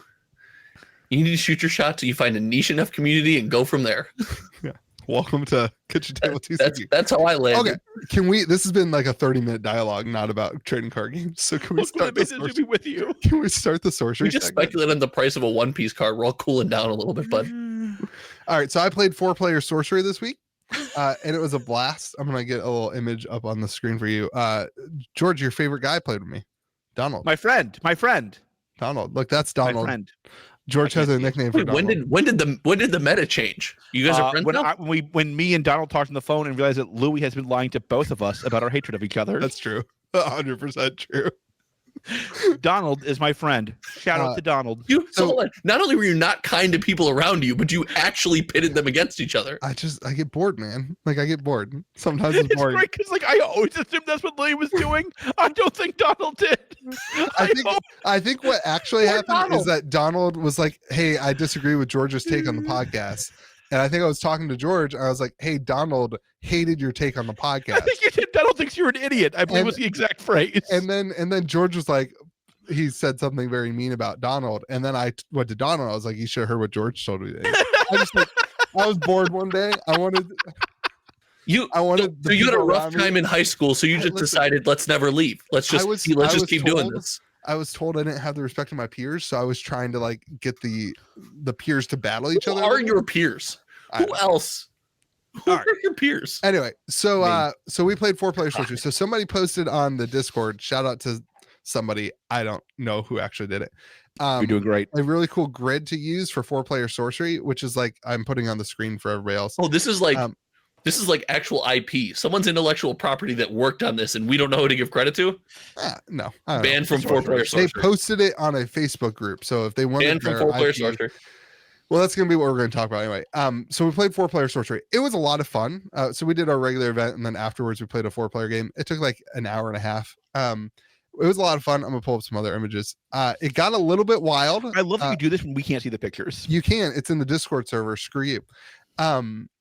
It was a little bit wild. Somebody played the card Magellan Globe, which links all the corners or all the edges of the map, so you can go from north all the way to south. And it just got completely wild. Like it was like they played that on turn 2, so it like opened up the board like crazy. So it like the card essentially simulates the round earth theory. Yeah. So yeah, a theory exactly. Look how George got legitimately offended. Like, do these bozos believe that? Like, no, we do not believe that theory. We do not believe in the round earth theory. There's a lot of theories we're kind of on board with, but not that one. So it was a lot of fun. It was really cool. It's definitely a great way to do it. So the way, if you go back to, I'll go back to the original one. If you're curious on doing it, that's the grid. and then you have the starting points have like a little bit of zone behind you that you can build into. It's a lot of fun. So here's what I want to talk about, though, because I think this is the actual dialogue that I think we should have. Everyone always talks about Magic Commander is like the thing to beat, right? Like if you're a TCG, what you want to accomplish is what Magic has accomplished with Commander. Is it the responsibility of Team Sorcery, Eric's Curiosa, the company, to create a 4-player variant with official rules and that kind of thing? Or is it the responsibility of the community, if they want that, to create it for success? Because Magic the Gathering didn't create Commander, right? That was a format created by Magic judges, Elder Dragon Highlander, then Commander, and then Magic basically was like, hey, thanks for the freebie, and it's become the most popular format of Magic. Easily the most money grab of Magic history. It's, yeah. People who disagree with it being the most popular format are probably not that plugged into the community. Okay. So you have to carry the sorcery section, big guy. Yeah. This is all on you now. No, you don't have to if you don't want to. So is it the responsibility of the? Oh my gosh, she's gonna knock over all the cards back there. I was waiting for it so much. I want you to did that yesterday. Is it the responsibility of the game company, or should they just back off and be like, community, you got this? Go. So discuss. I'll give you two answers. I'll give you the answer that is probably should be true, and the answer that is the way it is today. The answer that should be true is no. Part of the joy, part of the magic with Commander is good use of word. The roots it was created in. It's the early players, the early adopters, the kind of mystique that it grew up on, and it had this foundation to grow. And it might not be that anymore with it being adopted by Wizards of the Coast and Evil Company, all that. But it is what it is because of those early days, because it was created by the community, created by people who naturally just loved to play Magic this way. But unfortunately, it's not the world we live in. We live in 2023 and 2024. Wow. Oh my God, it's 2024. And the reality is, if you're going to make a TCG and you're going to compete in this space, you have to have a 4-player variant because you have to speak to somebody who knows what Commander is. You have to. So my understanding of Commander is that it's not, the power of it is not in the 4-player aspect. It's in the swinginess and in the politics of it. Is that fair? Yeah, I have a Louis style conspiracy theory on that one. But I'm in. What is it? My conspiracy theory on the Commander, it's not about the politics, it's not about the swinginess, it's not about the social aspect. It's about sweaty TCG nerds that get together and want to be able to be sweaty TCG nerds, but have an excuse to lose. And be like, oh, I'm not trying, I'm having fun. Like, George, could you restate Josh's point to me so I can see if you're paying attention? Not well. So he had 2 points. One, the way it is. The way it is if you're going to compete with Commander. Shush, I'm restating the points like therapy. The way exactly. Yep. Good job. Yep. It works. Merrick's therapy works well. The way it should be is that it is not Magic's responsibility. The way that it is realistically we're in 2023. Actually, now we're in 2024. Oh my God. Verbatim. I did say, I said 2023. Verbatim. Yeah. Okay. That it is their responsibility because everybody has to compete against Commander. Good job. You have to draw eyeballs from there. Yeah. I guess perfectly restated it. All right. Good job, George. What do you agree with that or disagree, George? I'm trying to understand the draw of Commander because I think that determines a lot of this. Okay. So Commander is popular because it allows you to not play a format that has rules. You can take any card with any game. The average Magic the Gathering player, that's called Jenga, gets a box of Magic cards from their friend from 30 years ago, 10 years ago, whatever, and tries to start playing and shows up and can play with whatever now because that's the popular format. That's why I think Commander's been such a widespread popularity. Is it you can start playing whenever and you can just go into it, and there's not all these rules of knowing what's in the format legal and I thought like the whole shtick was like it's a politics game, not a Magic game. It's a social experience. Yeah, it's casual. Like that's definitely part of it too. So like to me, like then I don't think the draw Commander is the 4-playerness. I think it's the politicsness. Is that fair? It's a mixture. See, the problem is it's a mixture of a lot. It's not one thing. I don't think. If somebody came up with an 8-person commander, it'd take too long. It would suck. Be horrible. Be horrible. I don't play 5-person commander. Anytime someone's like, "Do you want to play commander?" and they're like, "You'll be our 5th person," I'm like, "No, you guys have fun." There is something about 4 that makes it better than if it was like 5 or 8 or 3. It's a limitation on time. It's going to vary by game to game, but how long do you before you get to do something again? Well, and also it's like so removal is so important in Magic, like the ability to remove creatures. 5-person, you have too much removal and the game doesn't do anything. 3 people, you don't have enough removal, and 1 person gets a bunch of stuff out and just dominates the board. 4-person seems to be like this perfect mixture of like removal and gameplay. So I'm going to find a happy middle ground between the views then. What I would say is I don't think they have an obligation to make the format, but I think that games should maybe give suggestions and maybe like bless certain formats. I think there's nothing worse than like a pipeline of things that games promise are coming down that they just never deliver. Like, if there's a PvE game and it's been delivered for like 3, promised for like 3 years, like, it's gonna be the best thing. Save. Like eventually things have to come out. Eventually it just has to release. And like, if they can't, like, if a game realizes like, oh, I actually don't want to do that anymore, let the community have their go at it. Like, to my knowledge, Sorcery has not promised a 4-player format. Is that true? No. So I think this is big brained play by them then, because like I think like there's nothing worse than saying 4-player Sorcery is coming, then it never comes out.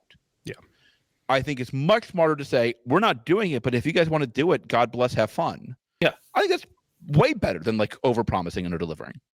Yeah, I think that it's way too early for a game to start analyzing should they compete with a commander as a 4-player game mode, because I think one of the biggest things that I've learned from trying to do that with other games, I tried to do this with Cryptic. I tried to do this, I've now played it with Sorcery. Obviously when we were doing, Josh and I used to stream Flesh and Blood, whatever that format was. I don't remember. Worst content. Yeah, it was the worst. It was terrible. Content. You want to hear this now? It was 4-player Fab, and the game is just broken. Yeah, I remember this. Yeah, it was it's awful. The worst. That was my favorite because somebody wrecked you and you hated it so much. Louis legitimately in these games takes it when you play one-on-one games. He does I'm not trying to win. I'm not very good. You play 4-player games. He gets like. So I forgot about this. So here's the problem with me in 4-player games. I go hard in the politics. I forgot that. Like, I will win the politic game every single time I play a game until I lose. But here's where I'm good. I will be upset with you in the game. As soon as the game over, I'm over. I'm done. It's over. It was a game. Oh, I don't think that's true. You 100% true. Insufferable to talk to until you've ignored me for a couple days after the podcast because I said you were mean. That's different. That's the podcast. The podcast is this real is a life. 4-player game. This is a real life thing. That's a game.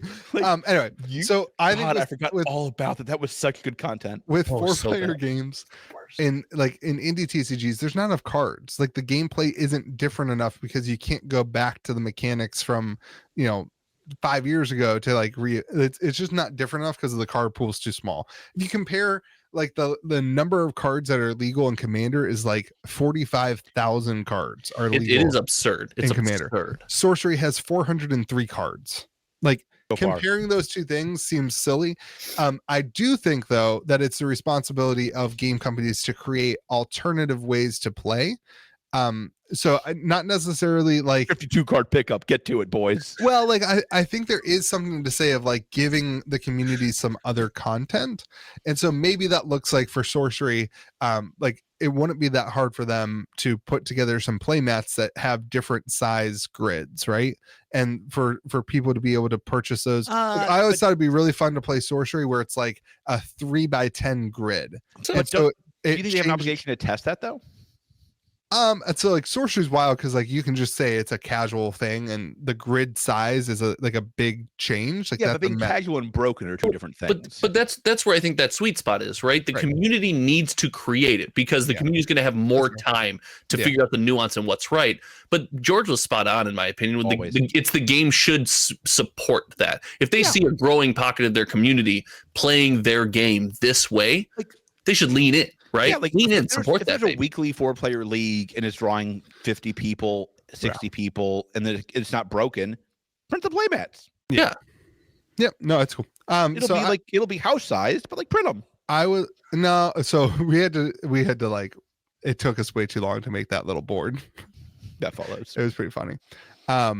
Realistically though, you said it was an hour and a half, but you said you had a good time. Is this something just from you? You're the guy who's highest on sorcery. Would you play sorcery this way weekly, multiple times weekly for players, or do you think you'd want to go back to the one-on-one? I think I probably prefer one-on-one. The hard thing about this so we had two things. The Magellan Globe really threw a wrench in it because it opened up the door. That sounds like the best. I might make that a house rule. Yeah, that's so cool. Secondly, Donald was playing Pathfinder. Shout out to Donald. And Pathfinder's ability is like, it doesn't just tap to play a land, it taps and plays a land at random and moves. So its whole thing is like moving around the board. Right. So like Donald's Pathfinder was on, because of the Magellan Globe, was on my side. I was the seer for the picture. Was on my side on like turn 4. So like he was interacting on my side, and it just like, it really limited my ability to do stuff. You got Zerg Rush, dude. Yeah. It happened. Shout out to Zerg, the GOAT.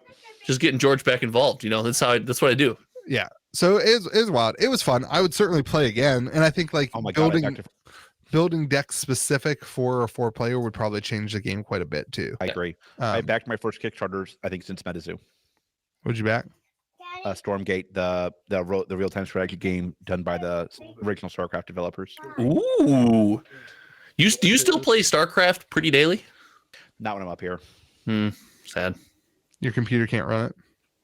You got a new computer.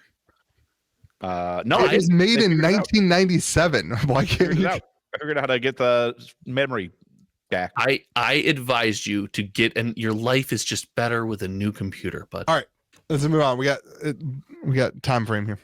Pokemon Concierge. Oh my god. Oh, we're still gonna do this even with a time frame. All right, let's do it. I'm in. Want to skip it? Nope. We're in. We're in.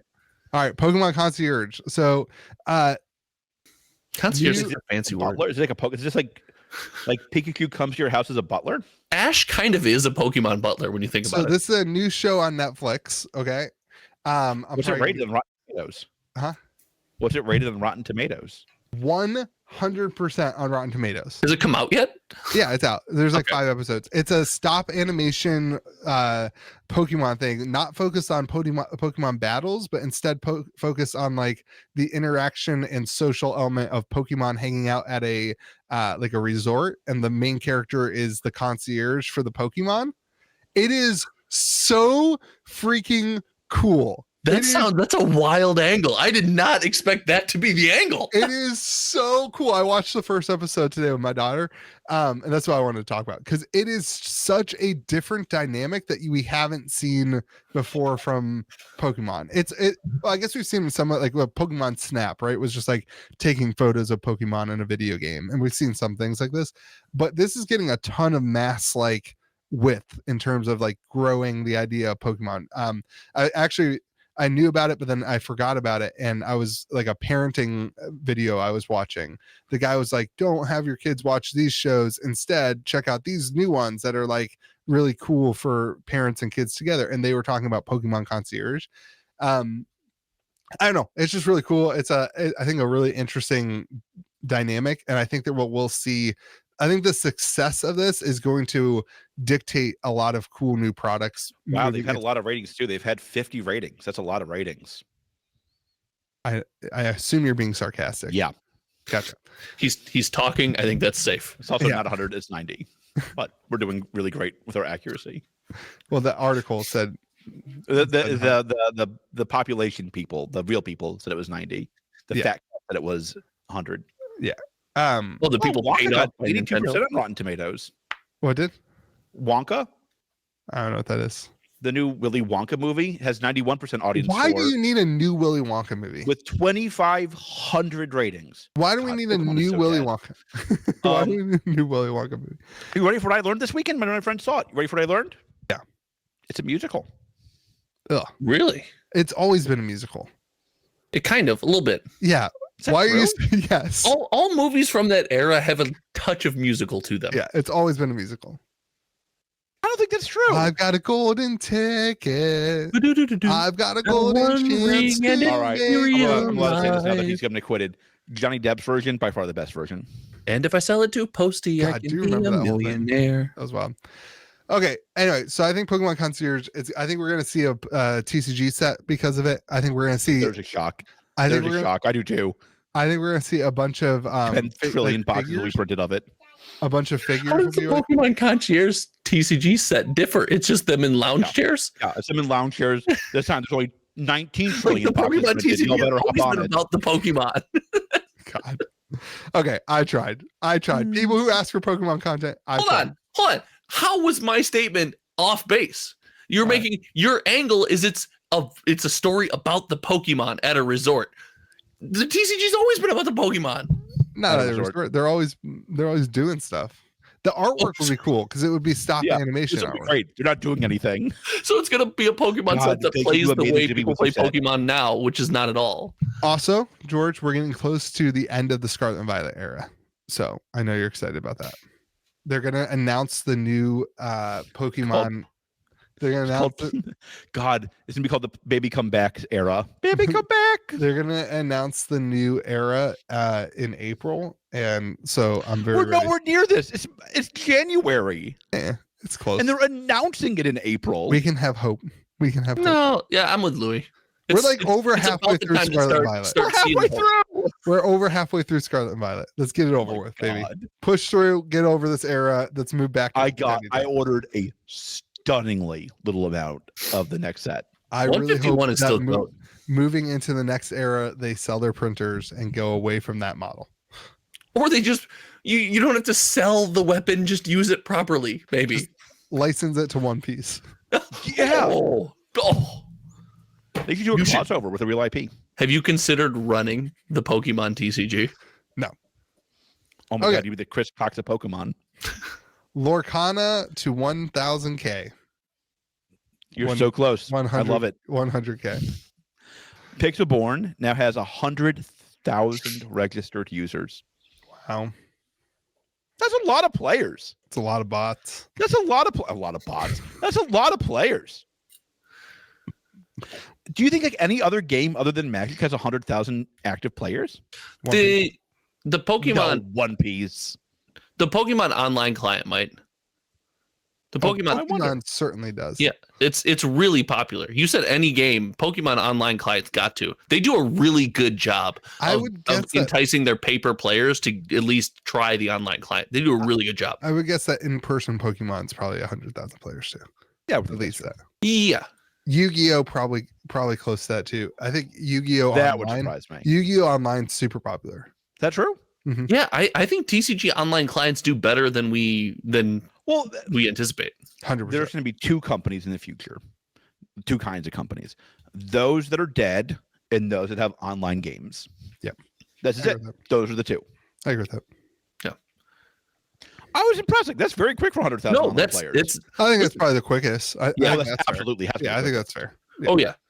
It's definitely the quickest. Take that with a grain of salt, right? And Pokemon and Magic, when they came out, didn't have the option to have an online client. They should have made the internet better. Yeah, the internet was still a thing. They had it. I mean, they had the internet in '94. Why didn't they just make it better? Yeah, I don't really understand what happened to make it better, to be honest with you. But they should have just done whatever it was. I think that somebody suggested back then, let's just make the internet better, and they were going to start this AI company, and a bunch of people were like, "Yeah, we believe in it. Let's invest in it." I don't think it went well. Did not go well. I not going to. Oh, I can say it's like we're supposed to get our final here's your tax receipt this week. So you lost all your money. Call me, buddy. I will e-hug you. It's all right. So there's people on this campus who've had a worse week than I have. So been in your class. That follows. Yeah, 100,000 players. I mean, I wonder how many games they've had now. Oh God. We did a draft this week. Our community was just like, hey, we want to draft. We had 12 people at our draft, or 9. Sorry, we had 9 people just show up to a random draft, and now they're drafting every week after their regular gameplay. People are liking it. People are loving the gameplay. And first chapter up to 165, back up. Really? Back up? Yeah. course, Rise of the Floodborn is down to 125, but first chapter is pumping. Floodborn's rough. Yeah. So I think that could be the floor for Floodborn, unless you do another reprint. They have to. Well, while the question is is it like in 6 months or you know 2 weeks? That's the big unknown. It's the One Piece question for Lorcana. This time next year, are we getting another? I think because that's what people told me online. Because that's what I wanted to hear. While you are buying your Spark of Rebellion booster display at Game Grove, you can still get it at MSRP for Lorcana on the website. So if Spark of Rebellion, you're still charging MSRP for first chapter for Lorcana, yeah. Why wouldn't I? That's what I do. I charge MSRP for everything, unless it's tanking, and then it's like market price. But I'm still doing MSRP for Floodborn. If you're always charging MSRP for anything, it's a wonder why that game ever banned you. You'd be their hero right now. Yeah, well, selling things on MSRP. What a champion! Yeah, it is what it is. Anyway, sure. Yeah, I think we done. We good? Are all hearts and minds free and clear? What? I creeped out. Yeah, creeped out. I'm a little concerned now. We done? How's your heart? Oh my God, are you back on the pepperoni stick diet? Is that what you're trying to tell us? So I was, and then today I found in the back of the cupboard chocolate covered pretzels. I gave my kids like 3 or 4 of them, and then I was like, well, I can't throw it away. That seems unethical. When Can I ask you guys a question? I'm gonna tell my wife I threw it away though. No, absolutely. That's big red flag. I'm gonna tell my wife she's good at math. What?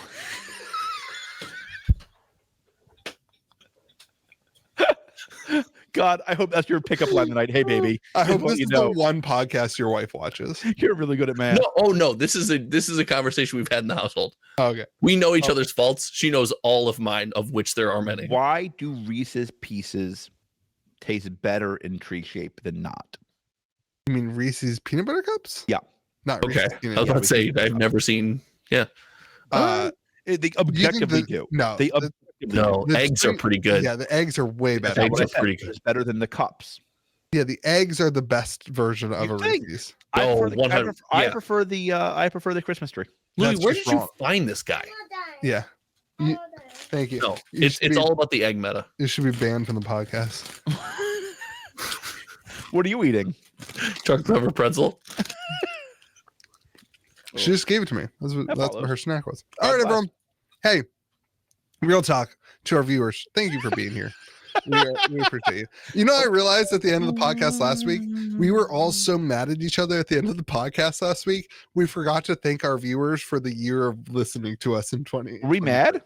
We were a little heated at the end of the podcast last week. What happened? Were we? I don't remember. We're friends. We got over it. I don't think we were. We're yeah. Now I'm mad that you won't tell me. Yeah, and now I want to just keep fighting with you and pushing back against everything you say. Viewers, thank you for watching, for listening.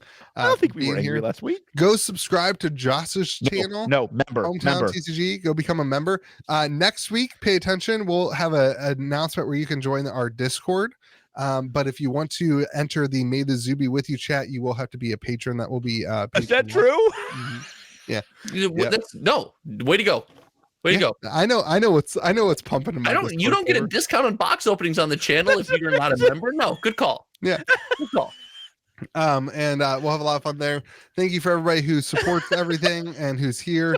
Thank you to George for making the time as your Harvard professor. It's even nothing but guess the card, win the card sections on the Discord, except for May the Zoo be with you. I can't wait till you're in Chicago. I'm just gonna have my phone out and filming you all the time. Hey, gets the beer, win the beer. All I'm doing in Chicago is guess. I'm not playing in a single event. I'm just gonna do guess the card, win the cards. I'm gonna post 100. You should do one with Rudy. That's my goal for 2024. Rudy, make it happen. Yeah, come on. My goal for 2024. It will not be a Black Lotus because he'll guess it. Although that would be pretty good. You should do them with Simon. Yeah. You could guess the card, win the card with Simon of a sorcery card. I told you easy. I saw your content popping off and I DM'd you. I'm going to do Lorcana, guess the card, win the card. I'm so original. I said I'm going to steal it from you. Just oh my God. Can we talk about that for a minute? Sure. Did you guys see the Topps Chrome set that came out for Disney? The Mickey Mouse one. All right. So here's my question. Listen, I have been upfront with all of you that I both love Disney, love Bob Iger, and love Lorcana. Mm-hmm. the fact that a Mickey Mouse and Minnie Mouse and Donald Duck and something else signed card could be worth a ton is totally wild to me. Yeah, because they don't actually exist. Yeah. Like, what do I need to search for that? Because oh, here it is. Just Google Disney Superfractor. I found it. The Mickey Mantle card. You sent the mini, right? The top Chrome one that has Mickey, Donald, Goofy, and Pluto is what it is. And it's like it's a 5-figure card. Yeah. Yeah. It's insane to me. Did you see my favorite thing is somebody took Lorcana? This is the wildest. Somebody took Lorcana cards to the theme park and had the characters sign it. I showed you that. So that was in my store. Will PSA sign it? Will PSA authenticate it? So did you know this? Did you know that the in order to be a Mickey Mouse character, to be the person in the suit, you have to take a calligraphy class. It's like a 2-week-long calligraphy class. So God, every Mickey Mouse autograph looks exactly the same, and every Donald Duck autograph. Why Disney's worth $20 trillion and Hasbro is worthless. Yeah. Like you have to like pass a class to do it. It's crazy. That's wild. But yeah, I don't get it. It shouldn't be worth it. I don't know. Jace Chandra signed cards, same thing. I don't understand it. Yeah. They're not real people. Oh, you know what else we didn't talk about? Mickey, the license expired. Yeah, expired. Oh, the Mickey horror one movie? version of Mickey. Oh God. So like anybody can have Mickey Mouse in their card game now. Not accurate. Why not? Because there's certainly you can't confuse the consumer. You cannot do Mickey's Wonderful Playhouse, the TCG, and it like they'd be like, oh, geez, you found the loophole. Next Universes Beyond is gonna have a Mickey Mouse in it. You just wait. How did that get in there? All right. Anyway, Fallout Universes Beyond Mickey Mouse Special Edition. That would be amazing. Back to saying goodbye to everybody. They could maybe do a Steamboat Willie version. Yeah, probably. May the zoo be with you. And remember to be kind. Oh, sorry. It starts the other way. Remember to be kind to the people around you, and may the zoo be with you. And also with you.